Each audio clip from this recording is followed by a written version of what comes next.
Welcome everyone to the Dharma discussion group with Khenpo Tenzin. And after opening prayers, we'll begin with the questions that have been submitted by email. Yeah, again, we start this page number 4, refuge. There is also bodhicitta. Please generate bodhicitta and remember kindness of three jewels. Until awakening, I take refuge in the Buddha, the Dharma, and the Supreme Assembly. By the merit of generosity and other perfections, may I attain Buddhahood for the benefit of all beings. Until awakening, I take refuge in the Buddha, the Dharma, and the Supreme Assembly.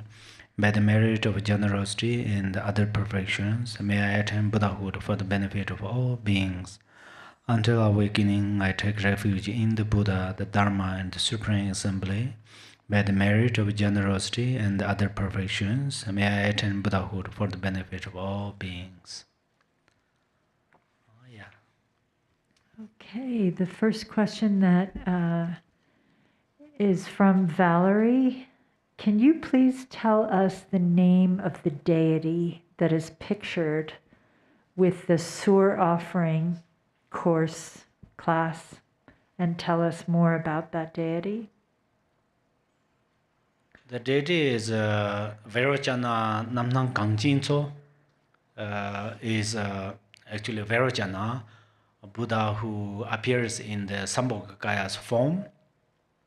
And this is the also in the reality that is the the uh, source of Buddha or Dharmakaya, and then his body has full of all the pure lands, and then in each pure land there are thousands of fortunate thousands of Buddhas in thousands of Buddhas and Bodhisattvas.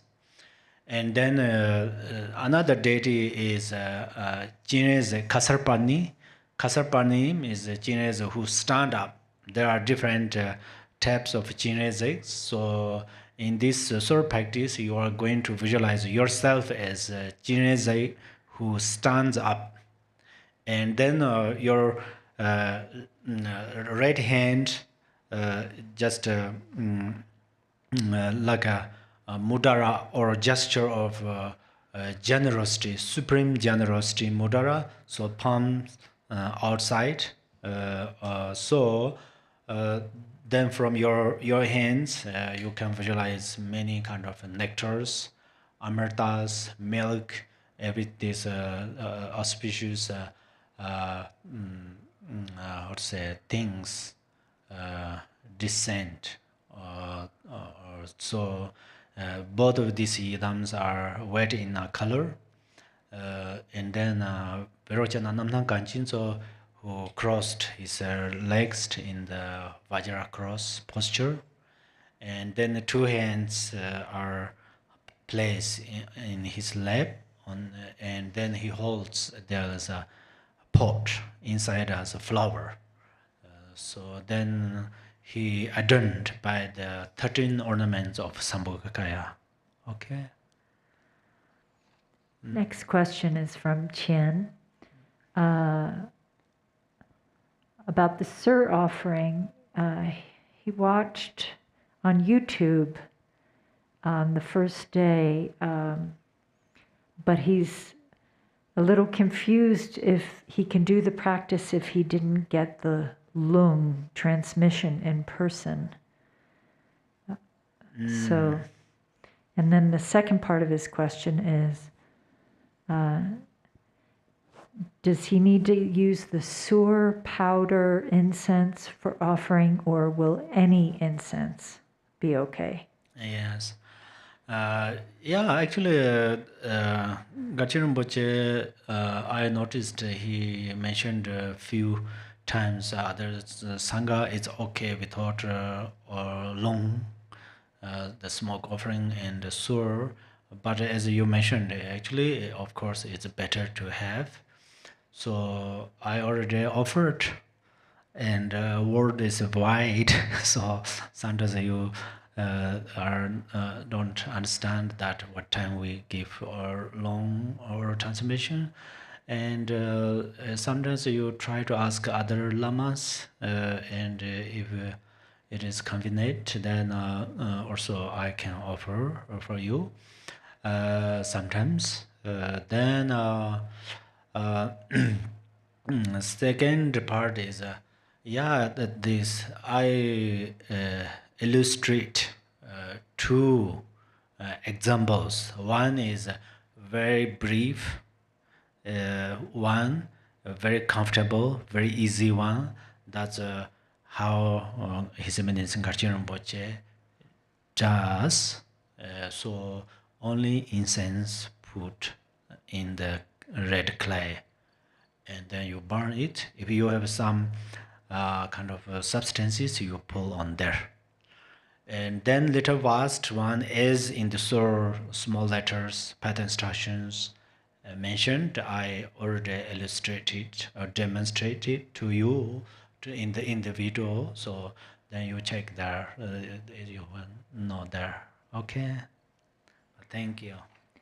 Okay, the next question is from Patrick. There are two questions relating to what he asked last week about his difficulty visualizing Chenrezig. So the first is, how can I more effectively generate compassion and bodhicitta? I often struggle with anger and aversion toward people I dislike or dislike me. I get resentful thoughts that arise suddenly, even without warning. And I've read Garchen Rinpoche's teachings, but putting them into consistent practice is still difficult when the negative emotions flare up. Yes. So first question is, how can I more effectively generate compassion and bodhicitta? So compassion is like a baby, baby who's tried to walk up. So without a mother, baby cannot walk by itself. When 3-month baby, maybe 6-month, 7-month baby. Likewise, mother of compassion is mindfulness. You are going to take care your compassion by your mindfulness. And then you do frequently. That is very important. Right now we are samsaric being because we do some same thing again and again and again. So sometimes we feel it spontaneously occurs something. So anyhow, you try to arise, generate compassion, not towards your enemy who hated you, who obstructed to you. But first you try to generate compassion on your loved one, your pet, your parents, your friends, and then step by step. So do it again and again. That there's no more other method, no other method more powerful than this. You generate compassion again and again, and then your compassion become very powerful. So then you can really control your emotions through your powers. Then another one is emotions. That is not only you, everybody has that happened, but it's not excuse. It's okay. Everybody has. It's not okay. We must try to eliminate. Sometimes we calculate.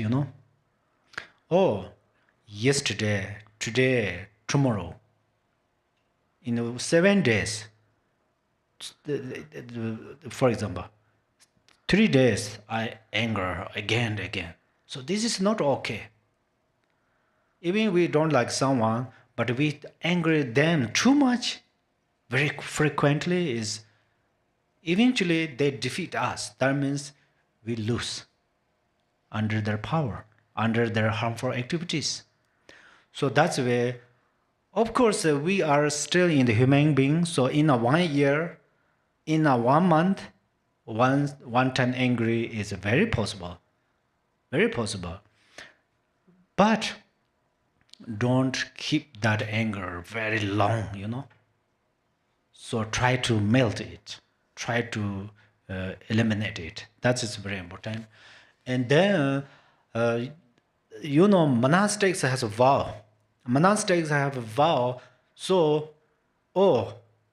it's possible, I'm going to do something, and I think, I have a vow. So today I could, stay far from this mistake. Tomorrow I can stay from this mistake. That is the power of a vow. Same your commitment, promise that I don't want to be angry today.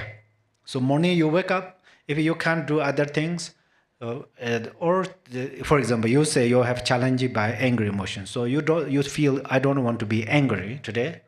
So you keep this vow, and then evening when you go to your bed, you sleep and think back. Did you anger or not? Oh, I did one time. Okay, I little bit confess and sleep. And tomorrow again, don't give up. Again, you promised. Oh, yesterday I was angry, but today I don't want. So you do that, then step by step, you will become very, very, patient or a great person. So, yeah, I think that's just my suggestion. Okay. Okay, second part of the question from Patrick. In general, I find it easier to visualize wrathful deities. I wonder if this has something to do with my own negative emotions. I understand that these deities represent great compassion and bodhicitta, but I worry that I'm connecting more with their outer wrathfulness than their inner compassion.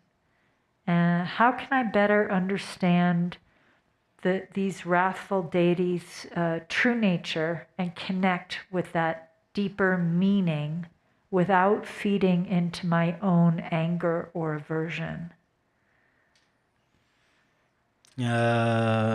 Actually, I don't like to change your visualization.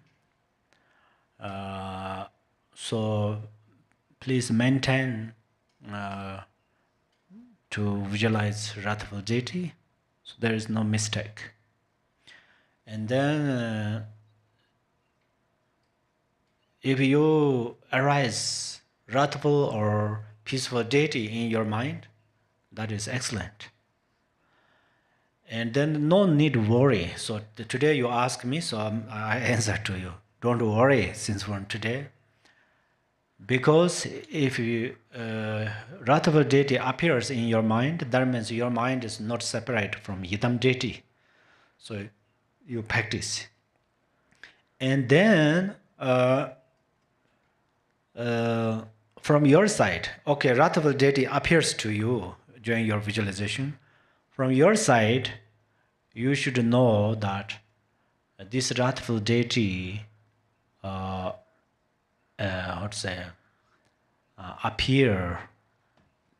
appears to me from very powerful compassion. So that's why I'm going to generate compassion more powerful than before, more stronger than before. As today I shared the Mahakala's life story, for example. So you usually visualize Jineze, or you sometimes supplicate. But when you practice Mahakala, Dharma protectors, you are going to generate compassion a little bit forcefully, Forcefully, that is quite mentally, not very gently, little bit forcefully arise compassion, like immediately arise compassion. So I think you do that when you visualize Yidam deities. That is also helps you. Okay. Okay, next question is from Michael about the sewer offering. Khenpo, you had said to use ash in a clay-like red-colored container for sur offering. What ash would that be from? Like burned wood or burned incense? And is it okay to use something different than ash like sand? Yeah, you can use actually I have been using incense because every evening we small piece of incense first burn there and then little bit ashy cover it, then this fire make it little smooth, and then I put the source substances on there. So I think it's easy for you.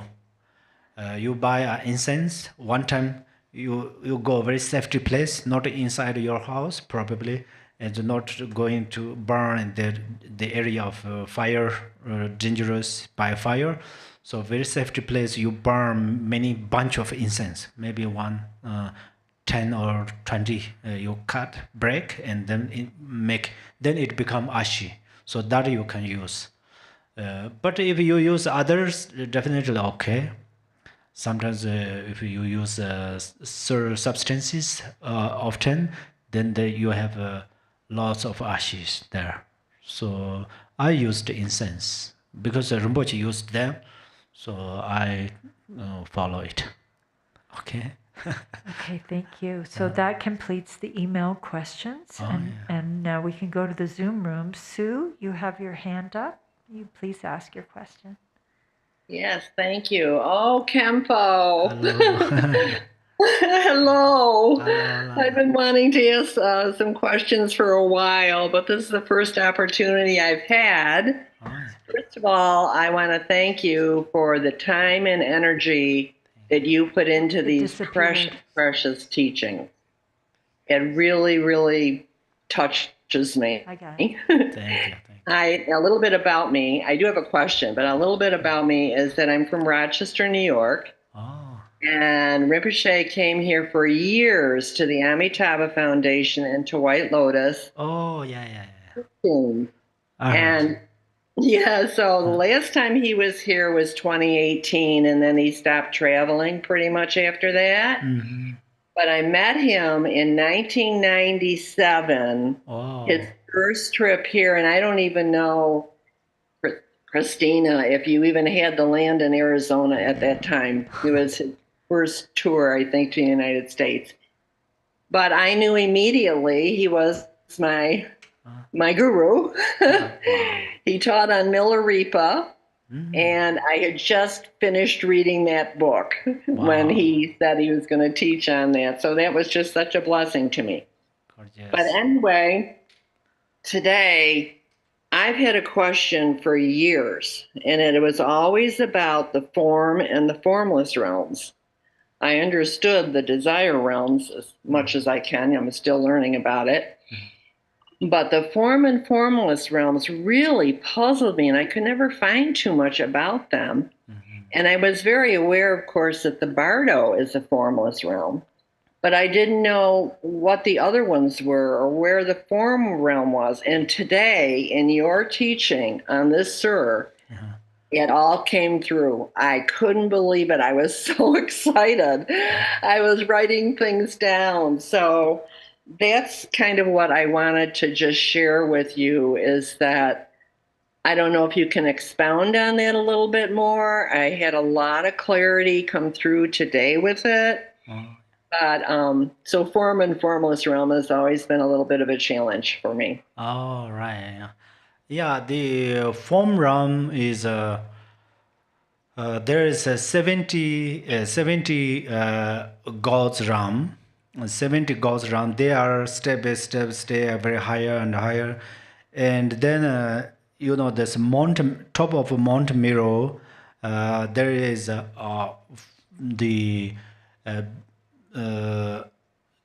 17 gods realm, 17 types of gods. They are gods, but they are included desire realms. So we call the desire realm gods. And then above there, form realms. So form realm means their body is light. Their body is light. Seems very kind of a genetically very first time beginning. Seems we came from there. That's my the thinking. I often thought, because in the Vajrayana teaching it says when complete eon. Of completeness eon or fortunate eon, we possess light form, not this flash or something like that. So that's where still there are God's form realm means they have a form, but their form is light, and they have a miracle power, and so forth. And then this form realm above there is a formless realm. So that means these beings are very kind of unique beings because they are meditating there. They are meditating, and then when they die, then they don't have a body. Only logically, some Dharma explained that maybe they have a form, but their form is very tiny, very small. That's why we call no form or formless. But most of the text teaching says formless. That means even they don't have form of their light. So that means they almost exist with consciousness. So one, their meditation consciousness cease, and then their realm lost. They don't die together, I mean. So that means, for example, there are four types of meditation. Limitless of space. So then they think everything is like empty space, and empty space is limitless, and they stay there. They stay there, and then they almost stay there until they die. When they die, means they cease this meditation mind, and then they're reborn in the desired realm or some realms because of their karma. That means they can stay meditate that long, but they cannot become enlightened. That means they are slightly make some mistake way of Dharma practice. So that's why in the Chinese, the King Royals tradition Chinese, there's four immeasurables. Their name is Changne Ye, Changbene Ba Ye. That means, they're long way to speak. But anyhow, when we attach the clarity, we were reborn in the form realm. When we attach the meditation or non-realization, when we experience that, then we were reborn in the formless realm. They says that. So it's in the teaching says that. So they are definitely there. Okay. Thank you so much. Thank you. Okay, next question from Karen. Hi. Hello. Oh, there I am. Okay. The bowl came in the mail. I've never had raw clay before. And it says to soak it for 2 days in water and then temper it with olive oil before using it. You spoke only of using water. Should I do any of that, or do I just go with what came in the mail? Water? That's just the first part. Yeah. Sorry, what is that actually? So it's this bowl from Rajasthan. Let's see if I can get it. There. This is my red clay bowl that came in the mail. I see. Yeah. Oh, for watching this? Oh, excellent. Well, it said to get started, I'm supposed to soak it 2 days in water. Oh, I see. And then put olive oil all around it so it doesn't crack. Because I know that was important. Yes. In the directions, don't crack, right? Yeah, don't crack. Exactly. It comes with ash. Is this the one I'm supposed to use to then set the incense burn stick goes here? Amazing. And then the other thing I want to know is, after we do the sword, do I just dump all this in the garbage? Can I use the ash to clean the bowl? What's the cleanup ritual? Do you mind me asking? The ashi throw in the garbage or not? I mean, what do I do when I'm done? Oh yeah, of course you can throw in your garbage, but not like disrespectfully, you know.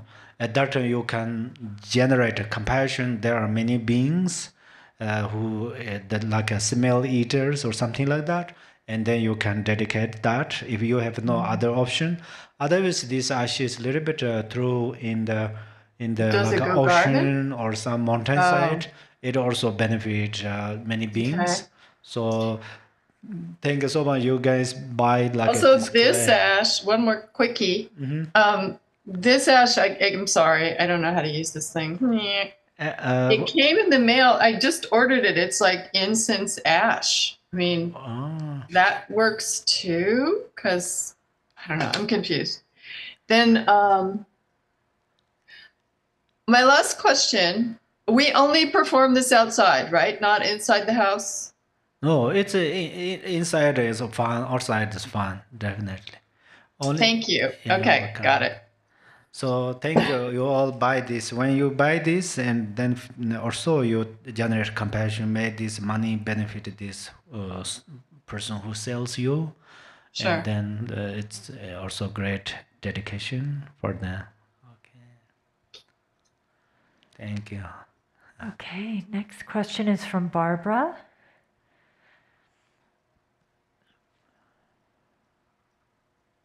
Hi, Temple. Hello. Thank you. Thank you. I have a question on one of the lines you talked about today. Let me find it.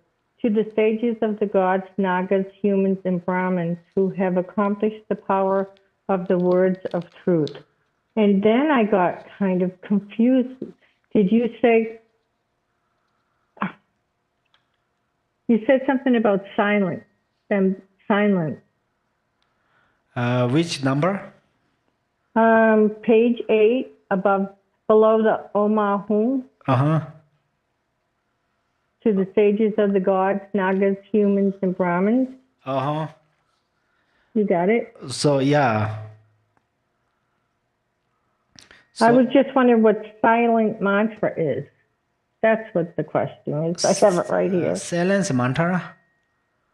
Yeah, I thought you said, maybe I was not right. To the sage, I say sage of the gods, Nagas, humans, Brahmins who have accomplished the power of the words of truth. Then where is the silence mantra? I don't. Oh.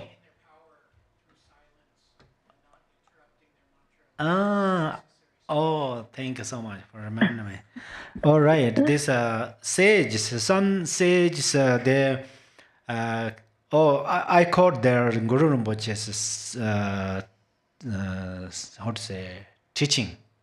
Guru Rinpoche says, if you do 3-year retreat, but without keep silence, or you accumulate mantra for 1 month with keep silence, then which practice is more powerful? Guru Rinpoche says 1 month practice is more powerful than 3-year practice. So that's I called here. And then sages, they of course they don't speak meaningless speech. They don't rumors and so forth. They don't criticize and so forth. They don't lie and so forth. Yeah, they give up 4 non-virtues of speech completely, and then they recite a mantra correctly, and their attention and their recitation and that they're physically everything being together in the very remote place, and they recite a mantra.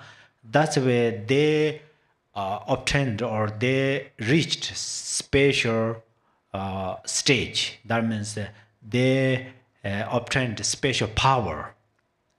So that power is, for instance, my example is, if a rabbit jump in front of me and I recite the mantra, and then I mention may this rabbit become my friend. Right now, if I say that, because of the mantra recitation power of mantra recitation, then this rabbit become or turned into my friend in front of my eyes. Maybe other people look still, maybe it's possible they see it is still rabbit. So that's I mentioned. Okay, thank Okay. you. Thank you. Yeah. Thank you. Main thing is when we recite mantra at that moment, whether short or longer doesn't matter. Yeah, it's better to keep silence, I think. Next question from Shauna. Thank you. Namaste, Kempola. Namaste. I wanted to share experience that I've had and then get feedback on it. Oh, wonderful. So 2.5 weeks ago, my sister was just totally out of the blue diagnosed with stage 4 colon cancer. And so I've been spending a lot of time with her. And in this process of that, well, first of all, I'm knitting this for her, which is a little blanket throw thing. But the experience that I've had is our family has been fairly dysfunctional. And so there's been like a lot of pain and that sort of imprint of pain. And I feel that there's sort of like a contraction and an expansion, because I've been doing Tonglen with the pain that I sense in our family and sort of breathing in that pain and then breathing out like a softness and a love. And some amazing things have happened. But the question that I have and where I'm unsure is, so I experience this huge vulnerability, but not just with her, like with the whole world. And I experience this pain, not just with her and myself, but with the whole world. And then I experience the pain as both, it's like the pain of the torturer and the pain of the tortured is exactly the same. And so I've been doing Tonglen with that pain. And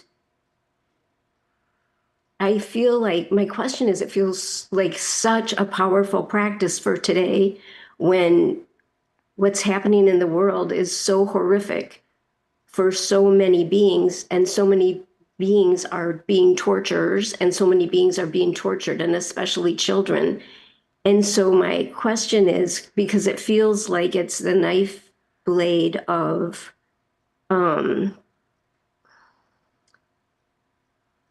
action that is on, but if I was off, it would be, I don't want to be off about it. So my question is my understanding of it okay? And is my practice this way okay?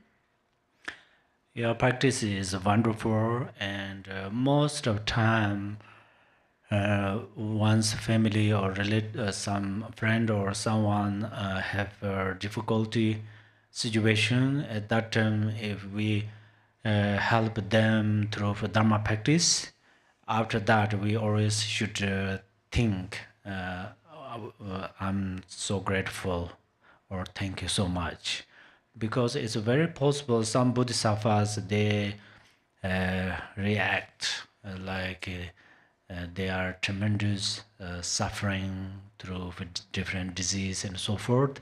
Through this way we arise compassion, generate compassion, help them. So that means then we become great practitioners. That's and then yes, in there are kind of lots of things happened in this world, as I also mentioned during my teaching. So from our side, we are going to stand up and positive view, with positive view. It's very important. If we are upside, we think, oh, it is hopeless, it is a very kind of a serious or something like that, then there is no option. but still we think, oh, there is a Buddha's power, Dharma Dhatu's power, our aspirations and wishes power. So one day we can do some great things. We can fix it. We can change it. So if we think like that, one sangha, two sangha, and many sanghas, then continually practice, one day definitely the sunlight occur. So that's the Longjik Sunggu mentioned in the Buddha's single intention. The time can change in this moment. So that means even degenerated time can transform into the fortunate eon or something like that. So it's sometimes later takes time. Otherwise, we can anyhow we need confidence that we can fix it. And yeah, then I deeply rejoice you help your sister, and you shared your experiences, wonderful experiences. And practicing Tonglen is a very a special medicine, actually. In the Tonglen, we say we giving benefit and taking kind of some disease or sufferings, but that is the method way. It is just said. In the reality, how many times we benefit others, and we receive more benefits, beneficials. So that's why in the Buddha's teaching, Mahayana teaching, it says that if you benefit others or work for others vastly, and your wish spontaneously accomplished successfully, Buddha mentioned that. So that's where we need this confidence, and we continually need to help other beings through Dharma practice. Okay, thank you. Thank you, Khenpo. Can I ask one other question along that? Yeah, of course.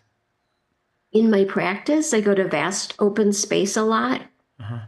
And of the four immeasurables that you mentioned, I thought I understood that if you get stuck in vast open space, then you get reborn in something. Yeah. But making a little bit of a mistake. Is there a little bit? These I actually this is related, but today I love to answer to you through this way. When you practice four-way measurables, you practice anywhere, anytime, whatever comfortable. But the experience of practice at that time, actually, for example, when you generate a bodhicitta, your experience is a little bit like a pleasant joy. And then if you fixate this, then you forget to generate bodhicitta continually. So don't do that.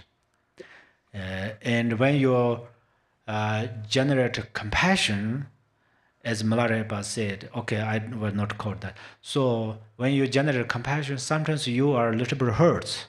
That means you are pain. And then if that pain or uncomfortable feeling leads you, at that time don't follow this emotion and continually generate bodhicitta. Likewise, like equanimity, when you practice equanimity, at that time, sometimes then no enemy, no friends, yeah, it's very cool. And then slowly, no subject, no object, and you feel a little bit you are in the empty space. At that moment, if you fixate or attach there, then you stuck there. If you don't, then your equanimity experience increase like a maximum. And then joy, same like joy at that time, don't attach it. So only that part is important. Okay. Thank you so much, Khenpo. Thank you so much. Next question from Goli.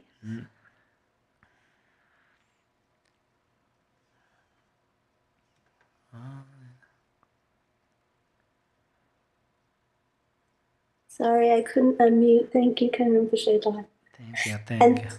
And thank you, Shauna. Your questions were amazing. I don't have like a very profound question. I was just wondering, in the Sur text, when I have a slightly different translation, but it says Devas, Nagas, land deities, guardians of the place.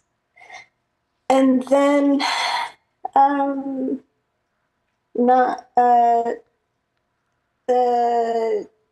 Sambala deities and the gods of the four elements, mountains and forests, and the negative beings and like the yakshas. What do we offer them? So we're visualizing offerings coming from the smoke.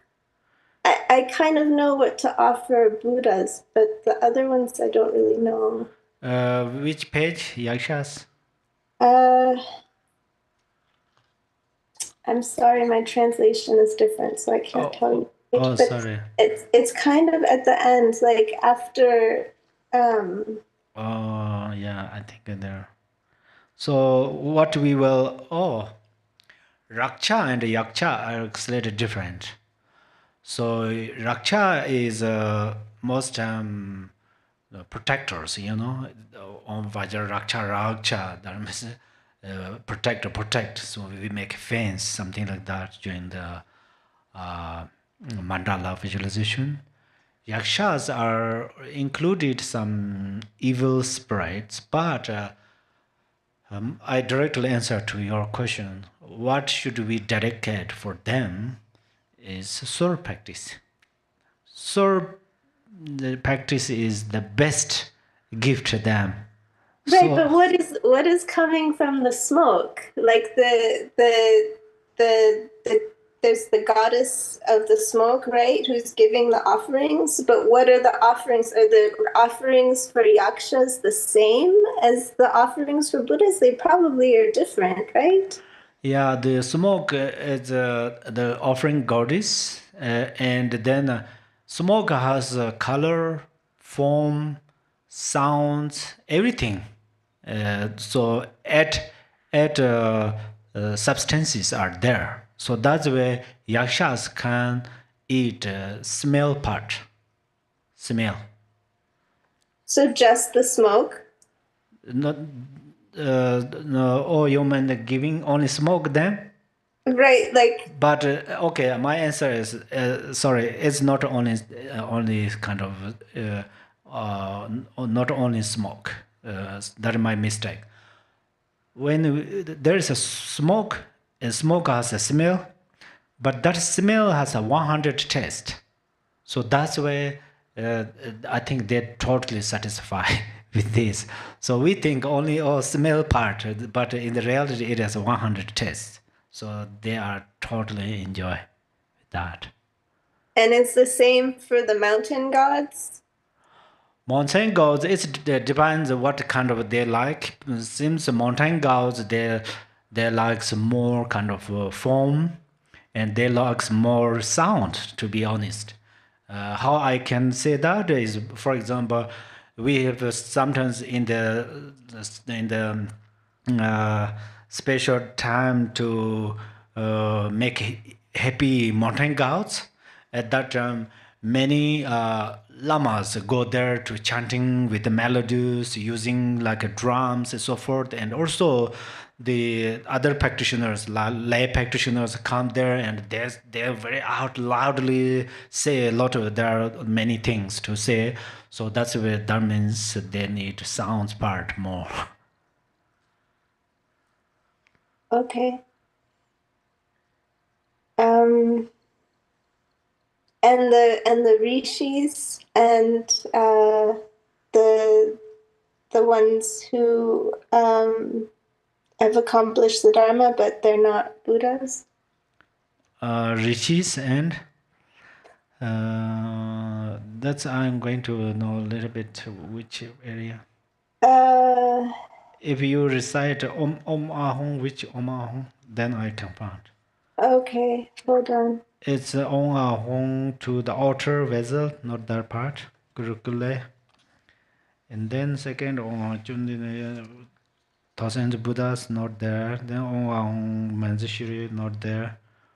Om Ahung the wisdom not there. Then Om Ahung to the sages of. Yes. It's today's part. Yes. To the Okay. sages. Okay, rishis. Oh, you mean rishis? Oh, sage and rishi same, yeah. Yeah. Oh, yeah. Oh, what they need? You mean? Yes. They need mantras, recitations. Om Ahung is the best thing for them because they are mantra boss. They accumulate mantra in entire of their life. Oh yeah, it's Dharani. Dharanis. Okay, thank you. Okay, I just want to ask if anybody in the room has a question they'd like to ask. So,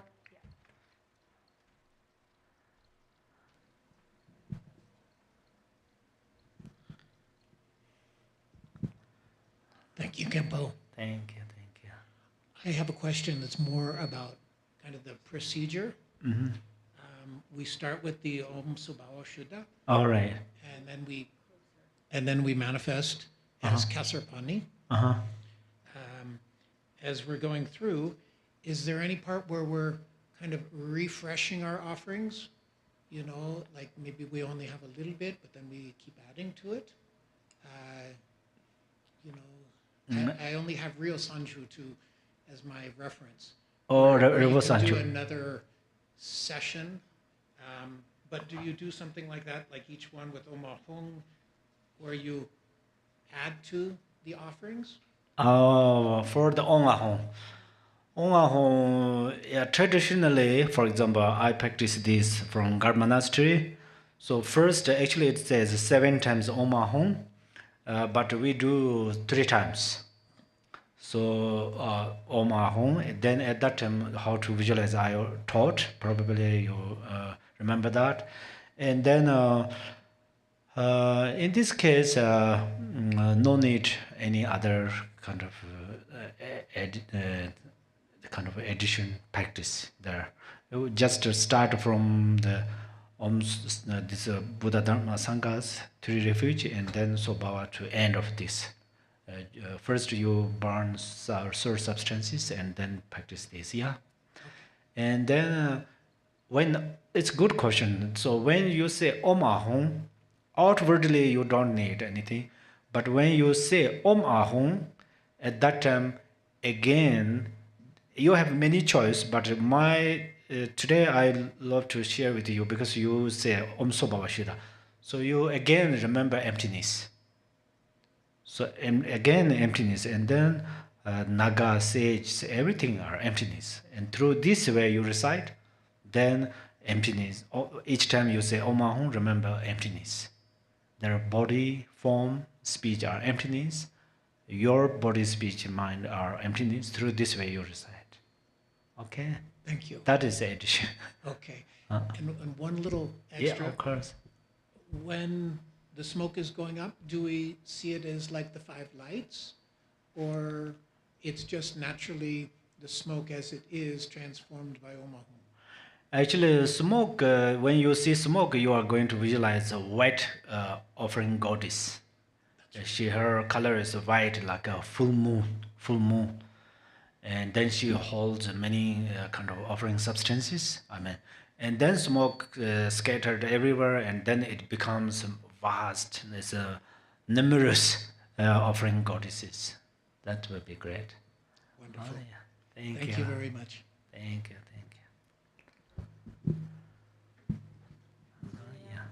anybody else in the room?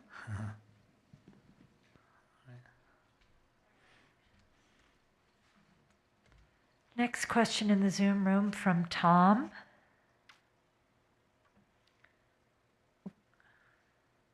Hi, Khenpo. Thank you very much for your teaching. It was beautiful. Thank you. I just have a brief question. You had mentioned beings that look like stars that travel across the sky. Could you repeat what they were and who they are and what they do? This is, I did not find a translation in English. There also plays Genhi. So when I know them, I saw that. To be honest, I saw when I was a Garmonastery, I saw, and then I asked, what is this? It looks like a flashlight in the night. They say, oh, it is a gemni, gemni. So don't make them unhappy, make them happy. But in Garmonastery, there's many long Dharma protect sadhana inside also has a gemni. We can make it gemni's storma, gemni's supplication, so forth. But this light is, we say that is a gemni in the, not, it is not shooting stars in the very higher, not definitely not.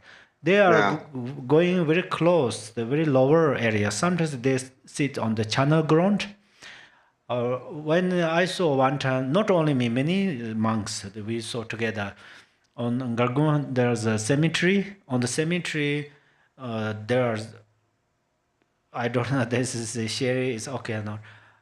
Daytime, there one body, how to say, feed to the birds. And then that night, we look at there, first there one light, it's like a one ball. And then it becomes 5 more. Then they're going like boom, boom, boom, boom, boom. It's like a jump. We play basketball, something like that. It's not rolling. It's jumped like. And then what I heard is when they are happy, the light is more white, and they are a little bit unhappy at that time. It's pretty much orange. That's what we heard. So anyhow, that everywhere. Now this we call Genyi. Okay? Thank you. They are gods. They protect us because Genyi, I think Guru Rinpoche, they put Vajra in their hands. If they don't listen, they don't protect practitioners, then they got some problem. If they protect us, they are happy.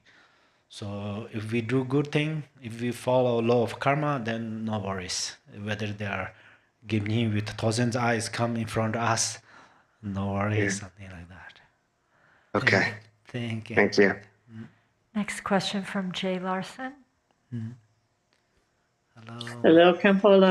Hello. This I think should be a short one so that we can, because we have one more person who wants. But you had said in the teaching that there was a Dhyani mantra for purification. All right. You said that, but you didn't say what it is. I'm familiar with 2 purification mantras, Vajrasattva and compassion. Is it a different mantra than those? There are actually, the Dhyana mantra is most time we say repelling mantra. For example, this lion face in Dakinis mantra, we recite Akayama Dura Tsakta. Akayama Dura Tsakta. I mixed with Yamitaka. Ekayama. Aka Samara Tsahyat Taraya. So this is, we recite this way, it protect. Then Pei Yara Masaka, we reverse. So that means like a repeat mantra. Actually, the example is like this. But in the commentary, it says secret mantra is more about method, union with method, and it protects the mind.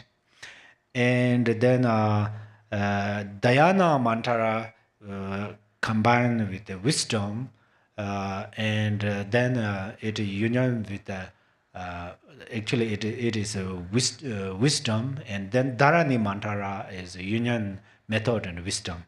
Is that clear? That it's clear. I'm trying to find them. So I guess I need to know how to hang on. I need to get to my note. I need to know how to spell them, because I went to try to get the commentary, the AI commentary, and it's not. That didn't work at all. Yes, actually, Rinha is most time the we recite Repali way it's also we call Rinha. So Rinha and Dhyanim same meaning. Okay. Okay, I'll keep looking. Oh yeah, thank you. All right, thank you. Thank you. Okay, next question, last question is from Tian. So, Paula, I have a question about soul. Hold on, let me check. Like after the soul offering done, we have to ask the four type of guests to leave, but I did not see the sadhana mention it. So can we just pray for them to leave after the offering? Rest of this recitation, like commit not single unholism action, that part. Oh, like the four kind of guests, like Buddha, Bodhisattva, protector, and hungry ghost. Do we ask them to leave after? Shall we read them or not? No, he's Like ask them to leave. Leave. Ask them. Do you ask them to leave? Leave means? Yeah, that's right. To leave, go away. Oh, I see. No need. That's a good question. Sorry. It depends with Kriya, Charya, Yoga, Anu-Yoga. They have different way of practices. So we don't want to let them go because we are going to offer them continually. Oh, okay. Thank you. It's a great Thank you, question. Khenpo. Thank you so much. Okay, thank you so much, all of you. Your wonderful questions. Your questions are really profound than my teachings. It definitely benefit each others. And please love and generate bodhicitta each others. And then arise your profound bodhicitta during my recitation of this prayer. I think I read this. You don't have some of this. It's a short one. Okay. By the force of this powerful merit, may the aspirations of the benefactors and their circles be accomplished within this very life. May all obstacles be pacified. May everything be auspicious, and may their wishes be fulfilled according to the Dharma. Through this virtue, may all thinking beings in the three realms and all the deceased who wander in the bardo abandon taking birth in evil states and attain the happiness of higher birth.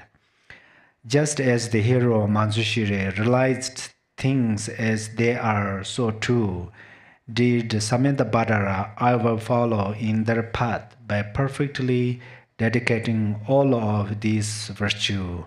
And please, repeat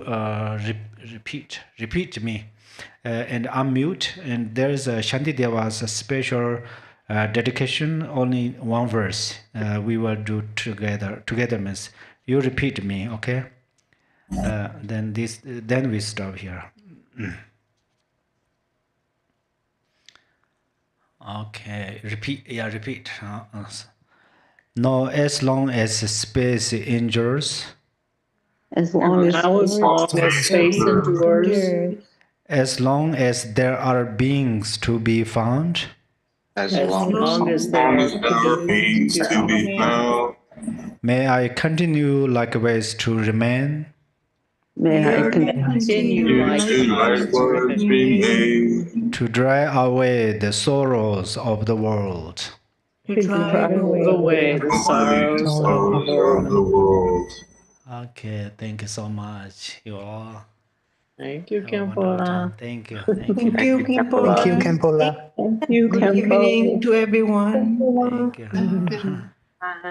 Thank you, Khenpo. Thank you, everyone. Just a reminder, Khenpo's demonstration of the Sur offering is in the second part 2 of the White Sur offering on our YouTube channel at the very end, the last 15 minutes. That's where you can find it to review if you need to. Thank you. Thank you. Thank you, Khenpo. See everybody. Love you all. You too. Just a quick announcement. This is the end of the White Sour Offering teaching. And next we have the Chakra Samvara event here. The Drupchen is starting on Wednesday. So Khenpo Tenzin will be starting a new teaching series that will be announced later in August. So look for your email on that. We'll miss you between now and then. We shall see you again. Yes. We have work to do. Nice doggy. Hi, doggy. A lot of petting right now.